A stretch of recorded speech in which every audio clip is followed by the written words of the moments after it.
So today I wanted to cover a topic that comes up sometimes, and it's how to improve my range. You might have found that your range is a bit different than when you first got your bike, and I want to just talk about some of the things that might be impacting your range of your electric bike. Well, it could be the age of your battery. Over time, your battery will degrade and you might see less range out of it. For a good battery, it should take a while, like a couple of years. I mean, most batteries are rated for up to about 1,000 charge cycles, and I think batteries generally see about 30 miles per charge, so something like that, you're talking 30,000 miles, so that's quite a bit of mileage. But I think what happens a lot of times is people might not take care of the batteries as well, and over time they might degrade a little bit. So if you ruled out the battery as a suspect of causing some issues with your range, another detail you could look at is tires. And when considering tires, there's a lot of different factors that come in play. So one is the type of tire. I mean, actually, if you look at a tire that's made for a racing bike per se, whether it be a mountain bike or a bike that's made for street racing, there's some characteristics that are generally pretty common there. One is the weight of the tire. So cutting down on the weight of the tire and the overall bike will have a really big impact. I'm going to talk more about the weight of the bike, but I want to focus just on tires at the moment. The weight of the tire and that rolling mass can have some impact there. That's one thing, but the tread is probably something that'd be more common and maybe more likely in your control, because for most people with an electric bike, changing the weight of the tire is not going to be as big of an impact, especially considering most electric bikes do weigh quite a bit more than a traditional non-electric bike. So changing that weight of the tire might not impact you so much, but the tread can. For example, if you're using a mountain bike style tire on the street, you're probably going to find that it has more rolling resistance, as in it takes more force to actually roll that tire forward than it would if you had a slicker tire like a road style tire. A lot of people in our experience are using this kind of happy medium, a tire that can roll really good on the street but can handle some light off-road. I find that that's what most people use scenario is, but certainly there's many people that are just riding off-road.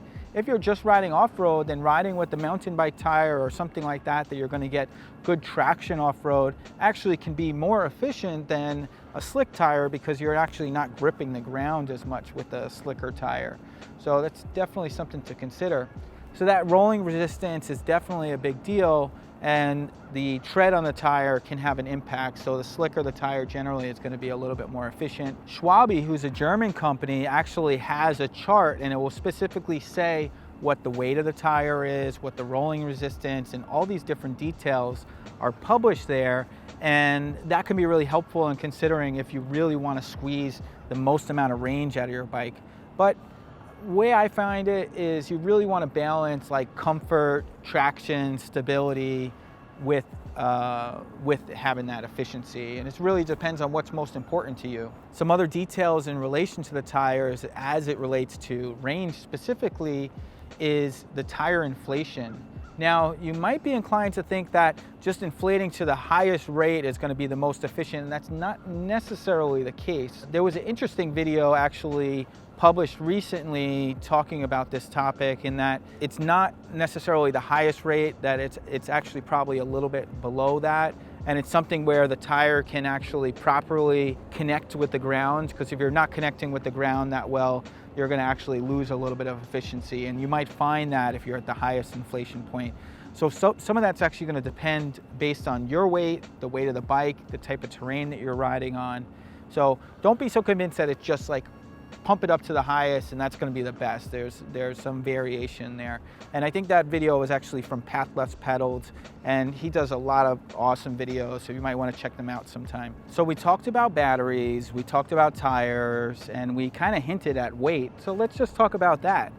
So the weight of the bike, the weight of the rider, the weight of the cargo, all that stuff can have a pretty significant impact on what the range is.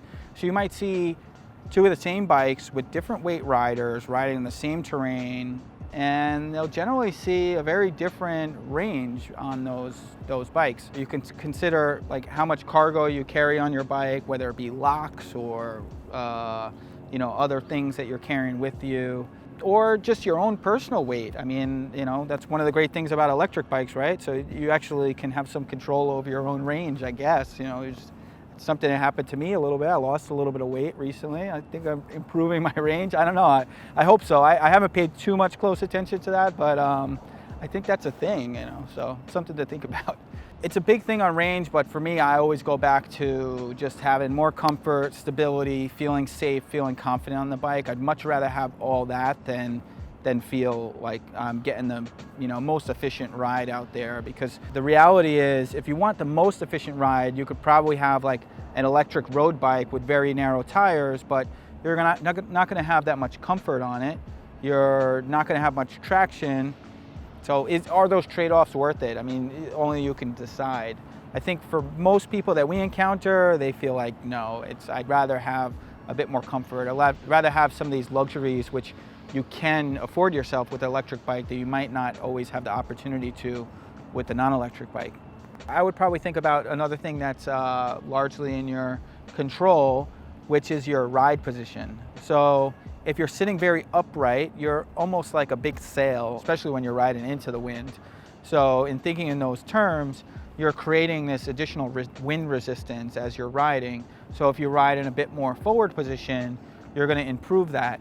Now, I don't generally recommend riding in a very forward position, especially when riding in more urban areas, because you don't have as much visibility. That's one thing that actually was discussed quite a bit when we were recently in the Netherlands, is that you looked at everybody rides just very upright. So they're just, and the thing about that is you can see very easily this kind of 180 view.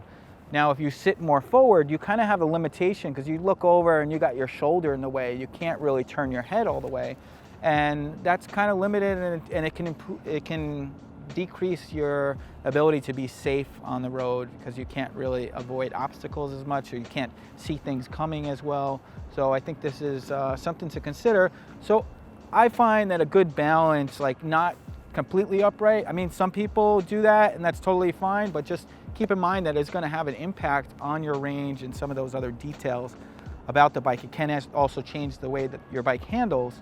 I find that this like moderate position, just a little bit forward, at least get some weight on that front wheel, some weight on the handlebars, so you have a lot more control and you're going to be a bit more aerodynamic. I mean, I'm not saying that you should ride like a triathlon just like totally tucked in. That is a thing and that can be helpful, but it's not really going to be as practical on an electric bike, I would say. Some other things that can come up is the weather. So if it's very cold or very hot, more specifically very cold, we see the range drop off quite a bit. And there's ways to improve that in colder temperatures. So one of the ways you can do that is you can put what's called like a neoprene sleeve on the outside of your battery, or some way insulate your battery from those really colder temperatures and that cold wind. By doing so, that's really going to make the battery's performance increase, because the colder the temperatures, it really can't function as well. So that's an important detail to consider.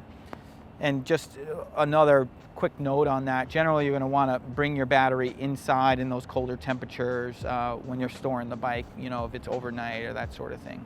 Another detail that's in your control is your assistance level. Now, if you're riding in a lower level of assistance, specifically on a pedal assist bike, or if you're using a throttle bike, it's really how you control and utilize the power. So most of the bikes that we offer are pedal assist, so I'll use that as a reference point.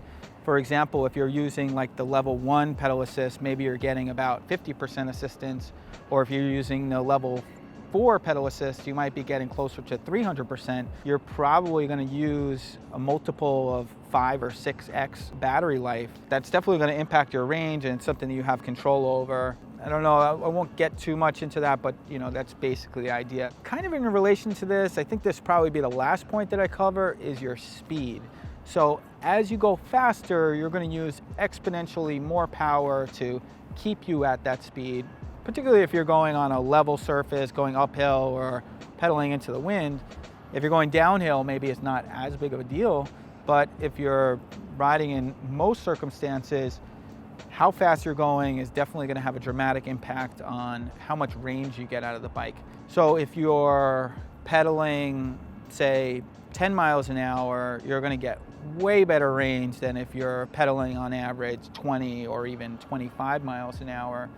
Well, I think that about covers it. I hope this was helpful to you guys. These are just some things to consider. If you have any questions, or maybe you have your own personal experience and how you've improved the range of your electric bike, just leave them in the comments below, because I think it's great that the sharing that's going on there and how people are helping each other. I really appreciate that.